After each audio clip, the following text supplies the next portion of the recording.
નમસ્કાર દર્શક મિત્રો, હું અશોક પરમાર સહયોગ દ્વારા પ્રસ્તુત ન્યૂઝ 20 ગુજરાતીમાં આપ સૌ દર્શક મિત્રોનું હાર્દિક સ્વાગત કરું છું। જોઈએ આજના મુખ્ય સમાચારો। ભારે વરસાદના લીધે જૂનાગઢ જિલ્લામાં પૂર અસરગ્રસ્ત વિસ્તારોની મુલાકાત રાજ્યના કૃષિ અને જૂનાગઢ જિલ્લા પ્રભારી રાઘવજીભાઈ પટેલે લીધી।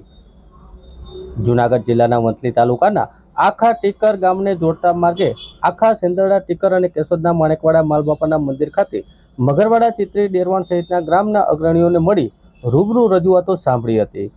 ભારે વરસાદથી સર્જાયેલી સ્થિતિને લગતા પ્રશ્નોની રજૂઆતનો પ્રત્યુત્તર આપતા કૃષિ મંત્રીએ કહ્યું હતું કે રાજ્ય સરકાર અને જૂનાગઢ જિલ્લા વહીવટીતંત્ર દ્વારા વરસાદથી અસરગ્રસ્ત રજૂઆતોની યોગ્ય નિરાકરણ કરવામાં આવશે। ખેતરમાં ઊભા હતા તે પાકને થયેલા નુકસાનને, ખેતરનું ધોવાણ, ભારે વરસાદથી પ્રભાવિત થયેલા માર્ગોની મરામત વગેરે પ્રશ્નો ઉકેલવા માટે જૂનાગઢ જિલ્લા વહીવટીતંત્રના અધિકારીઓ સાથે સંકલન કરવામાં આવશે। વધુમાં રાજ્ય સરકારમાં વધુ પ્રશ્નોની રજૂઆત કરીને નિરાકરણ કરવામાં આવશે। તેમણે ઘેડ પંથકના લોકોની વ્યથાને વાચા આપતા કહ્યું હતું કે વિસ્તારમાં નાગરિકોને ચોમાસામાં વિપરીત પરિસ્થિતિનો સામનો કરવો પડે છે। આ સમસ્યાનો ઉકેલ માટે રાજ્ય સરકાર કૃતનિશ્ચિત છે। ઘેડ પંથકમાં પાણી ભરાઈ જવાના પ્રશ્નને કાયમી નિરાકરણ આવે તે માટે સર્વે કરી સહિતની કામગીરી કરવામાં આવશે। વહેલી તકે ઉકેલ આવે તે માટે રાજ્ય સરકાર દ્વારા તમામ પ્રયત્નો કરવામાં આવી રહ્યા છે। ભારે વરસાદથી અસરગ્રસ્ત વિસ્તારોની મુલાકાત દરમિયાન મંત્રીએ તેમના આ પ્રવાસન દરમિયાન માર્ગમાં આ વિસ્તારની ભૌગોલિક સ્થિતિની વિગતો મેળવી હતી। કૃષિ મંત્રીએ મુલાકાત દરમિયાન જિલ્લા પંચાયતના પ્રમુખ હરેશભાઈ ઠુમર, ધારાસભ્ય દેવાભાઈ માલમ, અરવિંદભાઈ લાડાણી, જિલ્લા કલેક્ટર અનિલકુમાર રાણાવસિયા, જિલ્લા વિકાસ અધિકારી નીતિન સાગવર, જિલ્લા ભાજપના પ્રમુખ કિરીટભાઈ પટેલ, સાવર ડેરીના ચેરમેન દિનેશભાઈ કટારિયા સહિતના પદાધિકારીઓ અને અધિકારીઓ સાથે રહ્યા હતા। ઘેડ વિસ્તારના પ્રાણ પ્રશ્નો બાબતે આજે કિસાન કોંગ્રેસના નેતા પાલભાઈની હાજરીમાં ખેડૂત અને કોંગ્રેસના અગ્રણીઓની ઉપસ્થિતિમાં જૂનાગઢના કલેક્ટરને આવેદનપત્ર પાઠવવામાં આવ્યું। ઘેડ પંથકમાં પાક સંપૂર્ણ ફેલ થયો છે ત્યારે જમીનનું મોટા પાયે ધોવાણ થયું છે ત્યારે ઘેડ પંથકમાં 500 થી 600 કરોડનું અલગ પેકેજ જાહેર કરવા સરકાર પાસેથી માંગ કરવામાં આવી હતી। ઘેડના પ્રાણ પ્રશ્નોનું તાત્કાલિક નિરાકરણ આવે અને ઘેડ વિકાસ નિગમ બનાવવામાં આવે તેવી માંગણી પણ કરવામાં આવી હતી। ચાલુ વર્ષ દરમિયાન ઘેડ પંથકમાં થયેલા પાક નુકસાનની જમીન ધોવાણ માટે 500-600 કરોડનું સ્પેશિયલ પેકેજ આપવામાં આવે સરકાર દ્વારા તેવી માંગ પણ કરવામાં આવી હતી। ઉબેણ નદીના ઠાલાઓમાં આવતું કેમિકલ યુક્ત પાણીને સદંતર બંધ કરવામાં આવે તેવી 4 અલગ અલગ માંગણીઓ સાથે ખૂબ મોટી સંખ્યામાં ખેડૂતોની ઉપસ્થિતિમાં જૂનાગઢ કલેક્ટરને આજે કિસાન કોંગ્રેસના નેતાની આગેવાનીમાં વિશાળ સંખ્યામાં ખેડૂતોની ઉપસ્થિતિમાં વિસ્તૃત આવેદનપત્ર પાઠવવામાં આવ્યું હતું।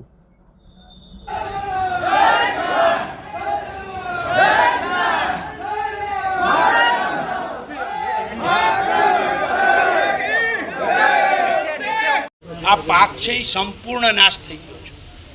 આ પાક હાવ ફોથ વળી ગયો છે સાહેબ, બંજર થઈ ગઈ ને આ પાણી 10 વર્ષ સુધી આવે ને એટલે ઘેડ આખો બરબાદ થઈ જાય, ત્યાં કંઈ કરતાં કંઈ ના થાય અને આરોગ્યના એટલી બધી તકલીફો ઊભી થાય। પાક તો નુકસાન થાય, અમારી જમીન ખરાબ થાય, પણ આ પાણી તળમાં જવાનું છે, એમાંથી પાણી પીવાના છીએ એટલે અમારે આરોગ્યને નુકસાન થાય।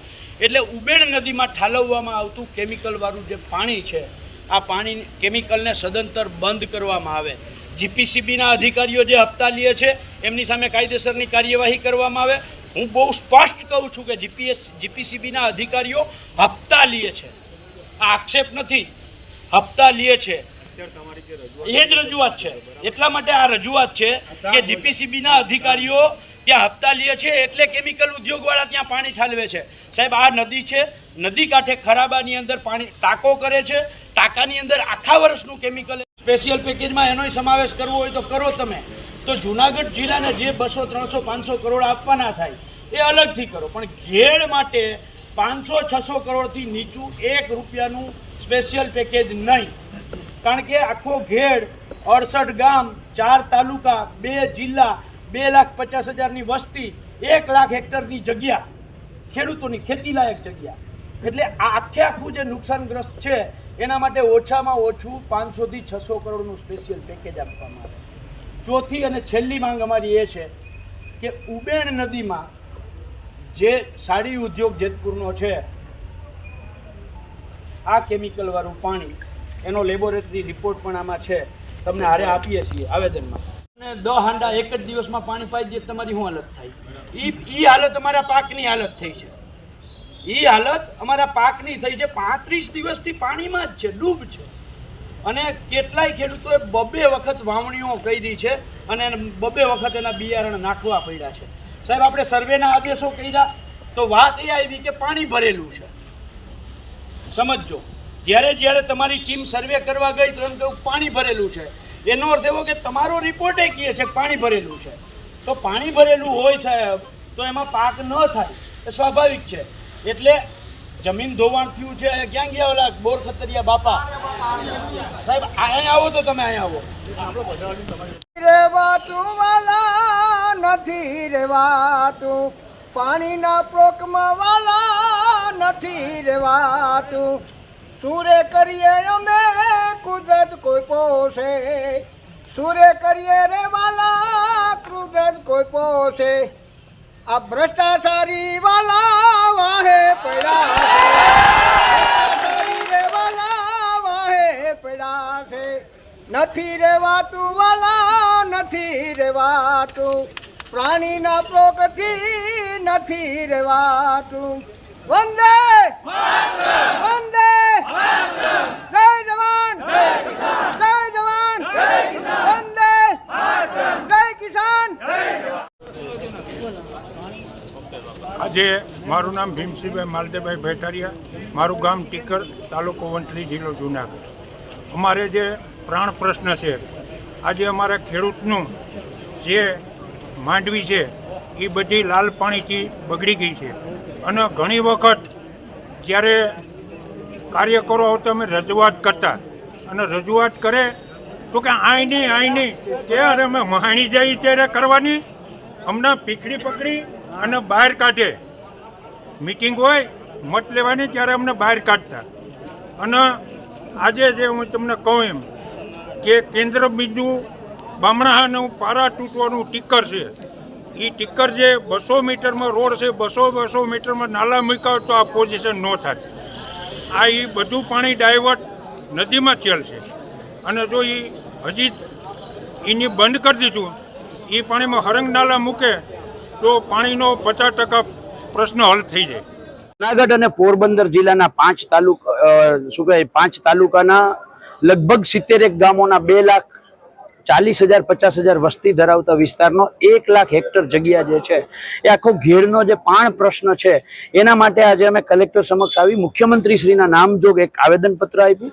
અને આવેદનમાં મારી માંગ હતી કે ઘેડનો આ કાયમી પ્રશ્ન છે એનો નિકાલ કરવા માટે પહેલી માંગ ઘેડ વિકાસ નિગમ ઊભું કરવામાં આવે, એમાં દર વર્ષે બજેટમાંથી અલાયદું ફંડ ફાળવવામાં આવે. બીજી માંગ એ હતી કે ઘેડના આ પાણ પ્રશ્ન માટે સરકારે નદીઓ ઊંડી પોળી કરવી પડે તો ઊંડી પોળીઓ કરે અને આ પ્રાણ પ્રશ્નનો કાયમી નિકાલ કરવામાં આવે. ત્રીજી માંગ, ચાલુ વર્ષે ઘેડની અંદર જે તારાજી થઈ છે, જમીન ધોવાણ થયું છે, પાક નુકસાની થઈ છે, એના માટે તાત્કાલિક એક સ્પેશિયલ પેકેજ 500 થી 600 કરોડનું જાહેર કરવામાં આવે. અને ચોથી માંગ એ હતી કે ઉબેણ નદીની અંદર જે કેમિકલ વાળું પાણી ઠાલવવામાં આવે છે, આ પાણી સદંતર કેમિકલ બંધ કરવામાં આવે. એમાં પહેલી 2 માંગ છે એ નીતિ વિષયક હોય. સરકારને 2 મહિનાનો અમે સમય આપીએ છીએ કે 2 મહિનાની અંદર ઘેડ માટે એક્શન પ્લાન જાહેર કરે કે કેવી રીતે એનું નિરાકરણ થશે અને કેટલા સમયમાં થશે. અને છેલ્લી 2 માંગ જે છે એ તો સરકાર તાત્કાલિક કેબિનેટની બેઠક બોલાવીને નિર્ણય કરી શકે એમ છે. એનો નિર્ણય અઠવાડિયાની અંદર સરકાર જાહેર કરે કે કેટલું પેકેજ આપવાના છે અને કેમિકલ ક્યારથી બંધ કરવાના છે. એ નહીં થાય તો અમે ગાંધી ચિંધ્યા માર્ગે બંને 4 માંગ માટે અમે લડવા માટે ઘેડના ખેડૂતો અને અમે અમારી ટીમ આખી લડવા માટે મક્કમ છીએ. જનતા છે ને, જનતા એ માલિક છે અને એ કલેક્ટર હોય કે વડાપ્રધાન હોય એ જનતાનો સેવક છે. જ્યારે સેવક છે એ પોતે સેવકમાંથી બોસ પોતાની જાતને સમજવા માંડે ત્યારે જનતાએ માલિકપણું દેખાડવું પડે. અને લોકશાહીમાં માલિકપણું દેખાડવા માટે આજે કલેક્ટરને અમે 2 કલાક સુધી રાહ જોઈ કે કલેક્ટર, ડેપ્યુટી કલેક્ટર કે આરએસી આવી અને અમારું આવેદન નીચે આવીને લઈ જાય. કારણ કે 1500-2000 ખેડૂતો જ્યારે હોય એમાં 5 જણા પ્રતિનિધિ તરીકે જાય તો યોગ્ય ન થાય. એટલે અમે કલેક્ટરને કહ્યું કે કોઈ પણ આ 3માંથી એક વ્યક્તિ આવીને આવેદન લઈ જાય, એ લેવા માટે એનો ઈગો ગવાતો હોય તો અમે તો માલિક છીએ, જનતા છીએ. જનતાનો ઈગો શું કામ ના ગવાય ભાઈ? જો સેવકનો ઈગો ગવાય તો જનતાનો ઈગો ગવાય. એટલે અમે છેલ્લે લોકશાહી ઢબે જાહેર કર્યું કે જો 10 મિનિટની અંદર આ 3 માંથી કોઈ પણ એક અધિકારી નીચે આવીને આવેદન નહીં સ્વીકારે તો આ બધા જ અહીંયા ઉપસ્થિત ખેડૂતો અનજરનો ત્યાગ કરશે. 3જી મિનિટે દોડતા આવ્યા. એમને સેવકનો અહેસાસ થયો અને અમને માલિકનો અહેસાસ થયો. ધ ફન લિયર રેકોર્ડ જુનાગઢ ખાતે ઇન્ટરનેશનલ મોટિવેશન સ્પીકર તેમજ ઉભરતા યુવા લેખક પાર્થ ગિરીશભાઈ કોટેચા દ્વારા લેખિત લેટેસ્ટ લીવ ફોર લીવ ના પુસ્તકનું વિમોચન સમારંભનું આયોજન કરવામાં આવ્યું. આ પુસ્તકમાં લેખક પાર્થ કોટેચાએ પોતાના જીવનના સ્વાનુભવ, પરિવાર સાથેની ઘટનાઓ તેમજ સમગ્ર યુવાધનને પ્રેરણા મળી રહે એવા અનેક પ્રસંગોને આવરી લેતી ટૂંકી વાર્તાનું આલેખન કરવામાં આવ્યું છે. આ પ્રસંગે લેખક પાર્થ કોટેચાએ જીવન કેવી રીતે જીવવું તે અંગે પોતાના વિચારો અને અનુભવો રજૂ કર્યા હતા. તેમજ અલગ અલગ પ્રકારના પુસ્તકોના વાંચનથી જીવનમાં સકારાત્મક પરિવર્તન કેવી રીતે લાવી શકાય તે અંગેની વિસ્તૃત ચર્ચાઓ પણ કરવામાં આવી હતી. આ પ્રસંગે શ્રીમતી અનારબેન પટેલ, શ્રીમાન રાઘવજીભાઈ પટેલ, પદ્મસિંહ જોરાવરસિંહ જાદવ, તુષાર શુક્લા, શ્રીમાન રાજેશભાઈ ચુડાસમા, જગદીશભાઈ મહેતા તેમજ હેડલાઇનના દૈનિક ન્યૂઝપેપરના રાજકોટ ભરત ગઢવી તેમજ જયરાજસિંહ વાળા, વાત ગુજરાતી, જયદેવ શાહ, શ્રીમાન વિષ્ણુભાઈ પડિયા, પત્રકાર દેવાનસિંહ જોશી, અનિલભાઈ રાણાવસિયા, માન્ય ચરણસિંહ ગોહિલ, શ્રીમાન નીતિનભાઈ સાગવાન, નિલેશભાઈ ઝાંઝવડિયા, હર્ષદભાઈ મહેતા જેવા સમાજ સેવા, ઉદ્યોગ સાહક, કલા અને સંગીતને વરિષ્ઠ લેખકો, રાજકારણ, આધ્યાત્મિક, રમતગમત અને શિક્ષણ જગત સાથે સંકળાયેલા મહાનુભાવો તેમજ ઉચ્ચ કોટીના સરકારી અધિકારીઓ પુસ્તક વિમોચનના સમારોહમાં યોજાયો હતો તેમાં હાજરી આપી હતી. આ પ્રસંગે લેખક પાર્થ કોટેચા દ્વારા જીવનમાં પ્રેરણાદાયી કથાઓનું સમૃદ્ધ પુસ્તકોમાં વાંચન માટે જાહેર જનતાને અનુરોધ કરવામાં આવ્યો હતો. તેમજ હાજરી આપેલા તમામ મહાનુભાવોનું હાર્દિક અભિવાદન કરવામાં આવ્યું હતું.